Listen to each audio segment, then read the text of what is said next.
Welcome, my viewers. Again, for this session, I have decided to discuss potato farming.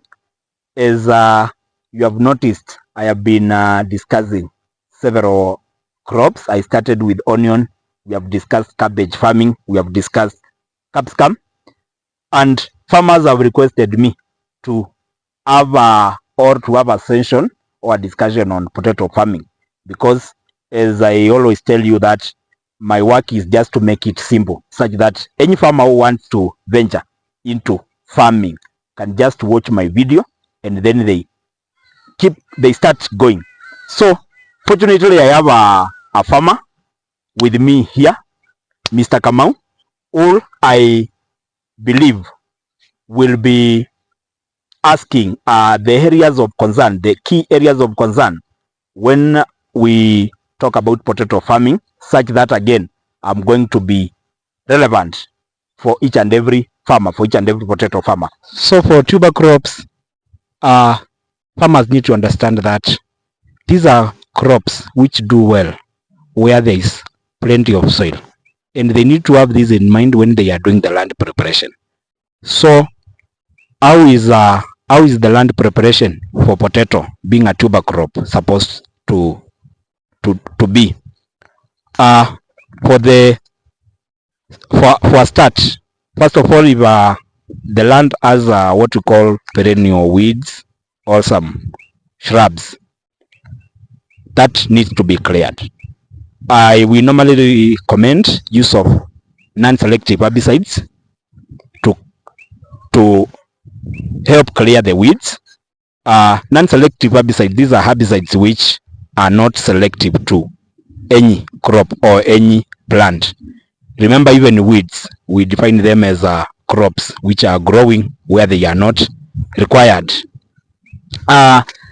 So once you use a non-selective herbicide to clear the perennial weeds and the shrubs, the second thing is now to opening up the land, which we call plowing.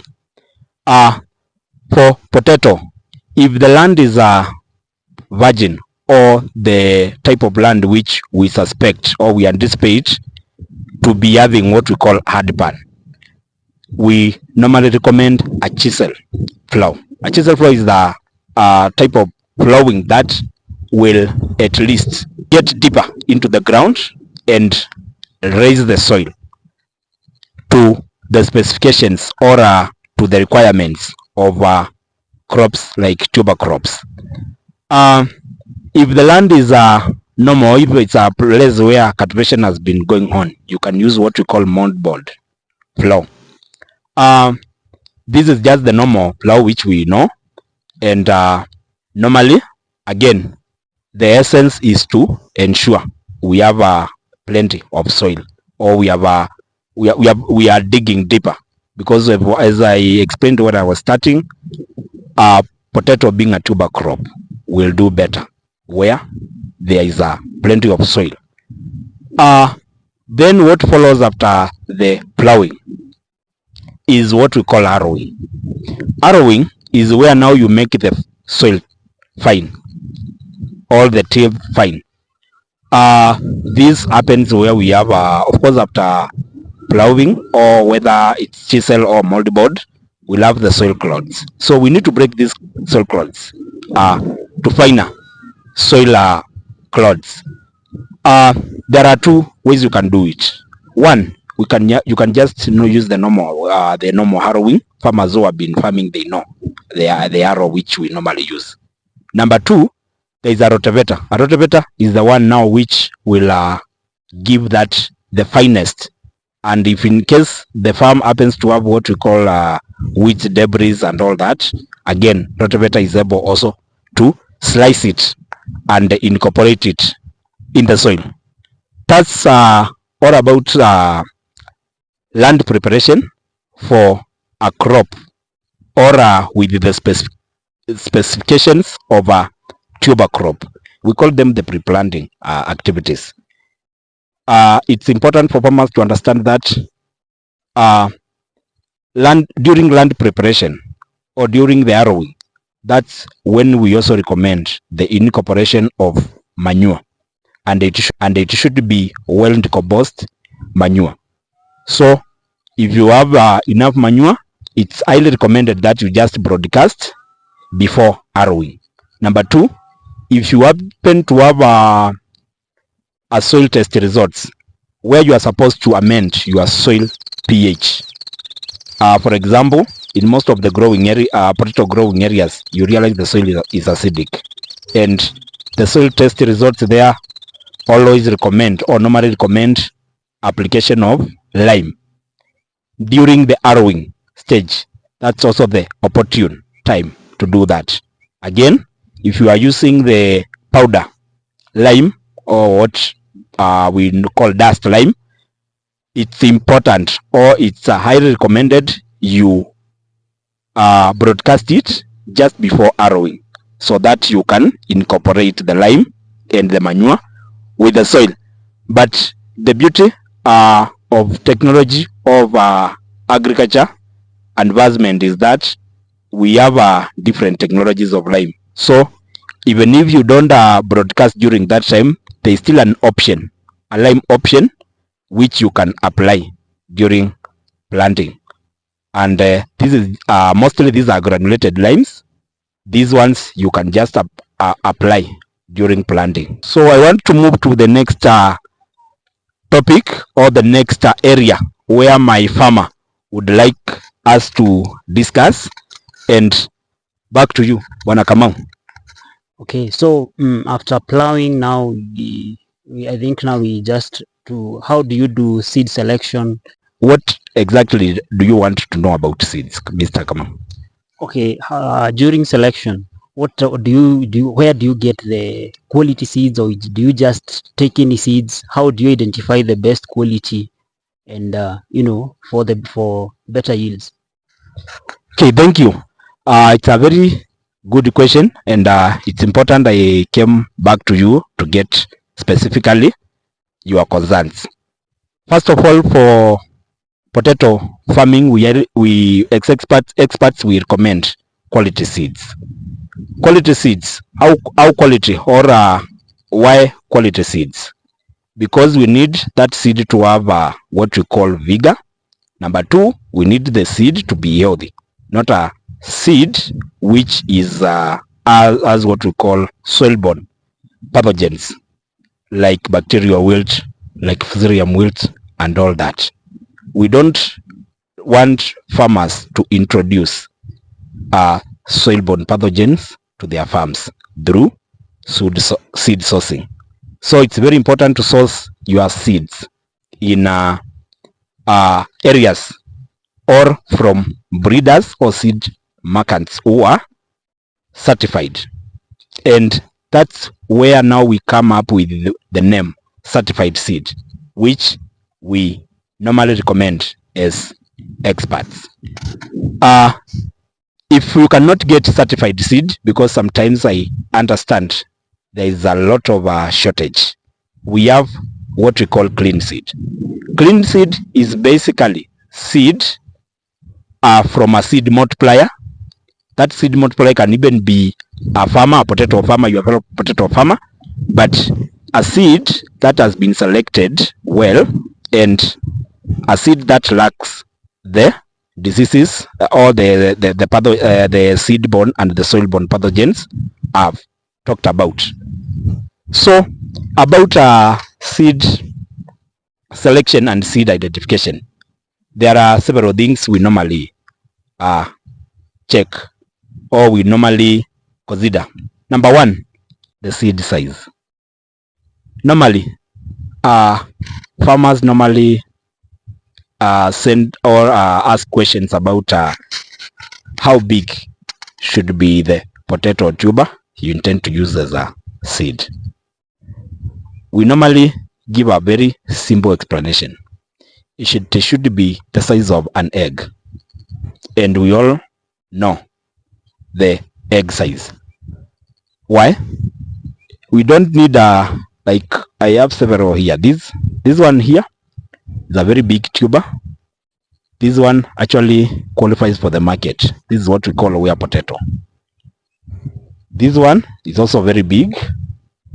This one is actually this is the egg size. So this is the size we normally recommend, and if you are using egg size, you realize that in 1 acre of land you will use in 1 acre of land you'll use 16 bags of 50 kg of the egg size. But for the big ones you might end up using even more bags. We don't also recommend the very small seed. The other thing we talk about or we consider is the sprouting. Let me have the seed here. If you look at the potato, the potato tuber, we have these ones which we call in a local language we call them the eyes. Even in English they are known as that's the same language. So sprouting is when now this when we have some sprouts coming from this, we call it cheating. So for a good seed you need at least 4 sprouts. I understand many farmers will plant a potato when it has only 1 sprout, and on this one I would request farmers to listen to me keenly, because just sprouting alone, it can decide your yield. It can decide how many bags of potato you are going to harvest, and it is this simple. The number of sprouts determines the amount or the quantity of the tubers that are going to result from one crop. Number 2, the number of sprouts can also decide the size of the tubers which will eventually come from that crop. How is that possible? We said that potato is a stem tuber. So stems actually are the sprouts. It is the sprouts which result into stems. And when you plant a well-sprouted potato seed, let's say a potato seed with the 4 sprouts.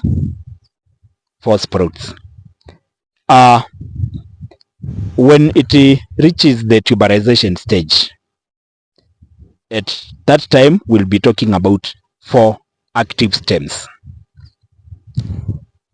That time, potato tubers or tuberization, when you uproot a potato crop during flowering stage, I don't want us to uproot this one, you realize that the tubers come from the stems and they are attached to the stems through some attachments we call stolons. So if you have 4 tubers, 4 stems, let's say each stem gives you 2 tubers, you are likely to have 8 tubers from that single crop. If you plant a crop or a potato seed with only 2 sprouts, it will result into 2 stems. Then eventually, let's say each stem gives you 2 tubers, you will result your total tubers from that crop will be 4. So that's just a simple explanation of how sprouting alone can determine how many tubers or the quantity of tubers you are going to get from one crop. Number 2, a potato crop with more stems definitely will have more foliage. When it comes to expansion, we all know that it is the foliage or the leaves, they are the factories where whatever is installed in the tubers, or whatever we talk about the expansion, or whatever is getting into tubers so that they can expand, we know it is made or it is created. It is cooked on the leaves. So if you have a good crop with good foliage, very healthy leaves, you are likely to have the tubers, more tubers, which have expanded to good size, or what we call the wear potato. So that's just the simple explanation as to why you should not joke around when it comes to sprouting. So how do we ensure that our potato seeds, or the potato we intend to use as seeds, is well sprouted. One, this seed is supposed to sprout naturally, but because of maybe many seasons of recycling or other factors, they develop what we call dormancy. So dormancy affects the sprouting. Instead of producing 4 sprouts, like when we have them from the breeders, or when we plant what we call the certified seed, we realize that after we have planted them several seasons, several cycles, they stop now sprouting more than maybe 4 sprouts or more than 3 sprouts. Sometimes they are just sprouting 1 sprout, and that's it. So naturally, we recommend that you just do away with the existing. If they just 1 sprout or 2 sprouts, you just do away with them. How will this help? This will help unlock the other potential sprouts which would not sprout because of the dominance of the already existing ones. So you do away with the existing ones. It's the same concept we use on when we are breaking apical dominance in fruit trees, so that we can encourage lateral shoots. The same. So do away with them. That's the natural way of doing it. Again, we have products, or we have some hormone-based products which help or enhance the sprouting simply by just helping the potato's tuber to break that dormancy. If I discover the seeds they have those soil-borne pathogens, or the land has those soil-borne pathogens, how do I deal with that? Okay, that's a very good question. In case you suspect that the seed you intend to plant may not be that healthy, maybe it is carrying some soil-borne pathogens or seed-borne pathogens like bacterial wilt or fusarium wilt, how do we mitigate this through seed treatment? We have products recommended for seed treatment against soil-borne pathogens.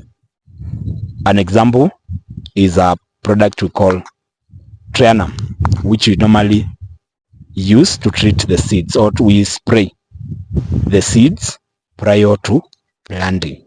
This one will help you. We'll treat the seeds against a disease like fusarium wilt. So there are prior treatments you can do. Again, you can plant, and then there are also treatments you can do at emergence stage when the crop is germinating. There are products like for bacterial wilt, there are products like Kobe SL, which you can drench. You can drench the crop at emergence stage, at least 2 applications, interval of 14 days, and your crop will be good. So that should not worry you. That is well taken care of by experts, but through some product. So we have done the land preparation. We have our seeds, quality seed, certified seed. So it's time to do now the planting. For potato planting, there are several things I'm going to explain. Potato and generally all tuber crops have a relationship with soil. So you have to, that's why people have to do adding up on potato, on sweet potato, and all that. It's just a practice to that family of crops. So after we have discussed the spacing, and now let's assume we have planted our potato. What next? Because after planting, we'll now wait. By estimation, it's supposed to take 21 days. 21 days before germination. For potato, we call emergence, before the crop emerges. So between these 21 days, or before these 21 days, however, what happens? Of course, we have to be